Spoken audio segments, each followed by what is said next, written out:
سلامونه د قدر وړ لیدونکو په خاص ډول د انلاین ایجوکیشن پښتو یوټیوب چینل مینوالو ستړي مشئ خدای دې وکړي چې ټول ښه جوړ صحتمن اوسئ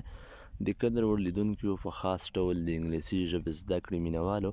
ستاسو لپاره نن ورځ موږ بیا یوه ډېره مهمه ویډیو اپلوډ کړې ده خدای دې وکړي چې نننۍ ویډیو هم ستاسو د خوښې وړ وګرځي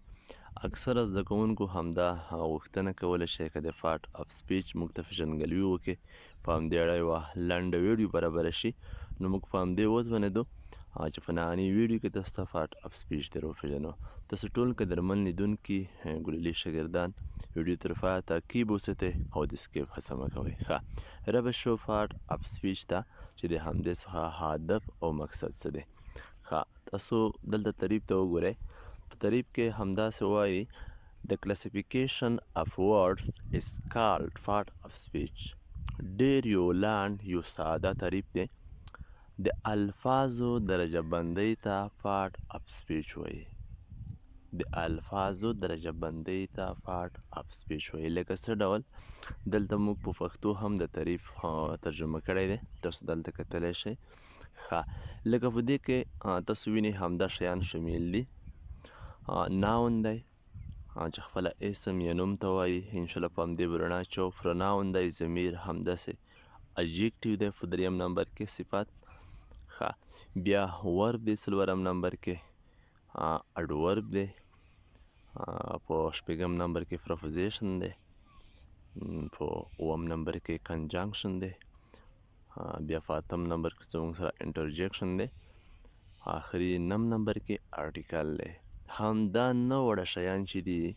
همدې ته پارت اف سپیچ د همدې مجموعې ته لکه موږ چې په پښتو هلته تعریف وکړو د الفاظو درجه بندۍ ته پارت اف سپیچ وایي نو دلته موږ داسې هم ویلی شو چې د همدې ټولو مجموعې ته ویل کېږي پارت اف سپیچ دا هر یو چې دی بیا په جمله کې ځانګړی رول لري ځانګړي هدف او ټارګیټ لپاره استعمالیږي او جمله کمپلیټ کوي تکمیل کوي نو انشاءالله په همدې نه به جدا جدا رڼا اچوو چې ناون څه ته ویل کېږي د څه لپاره کاریږي او څو قسمونه لري همداسې پروناون څه معنا له همدې څخه هدف څه دی په کوم وخت کې موږ په انګلیسي ژبه کې همدا استفاده کوو همداسې اجیکټیو همداسې ورب همداسې اډورب همداسې پرپوزیشن همداسې کنجکشن همداسې انټرجیکشن همداسې آرټیکل نو انشاءالله دا به هر یو جدا جدا ښه په تفصیل سره تشریح کوو په ساده ډول او تاسو به پوه کوو خو نن فقط ویډیو پارت اف سپیچ ته ځانګړې شوې وه نو خدای دې وکړي چې پارت اف سپیچ مو پیژندلی وي مقصد ته په رسېدلی یاست کومه ستونزه او مشکل چېرته نه وي ډېر ساده تعریف هم موږ تاسو ته راخیستی و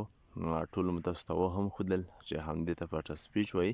ځکه کومه ستونزه او مشکل به نه وي که بیا هم څوک په سم ډول یې پوه شوي نه وي یا چا سره کومه اندېښنه وي تاسو په همدې ویډیو نه کمنټ هم کولی شئ پیل هله نه ښه وخت غواړم په خدای مې سپارلی یاست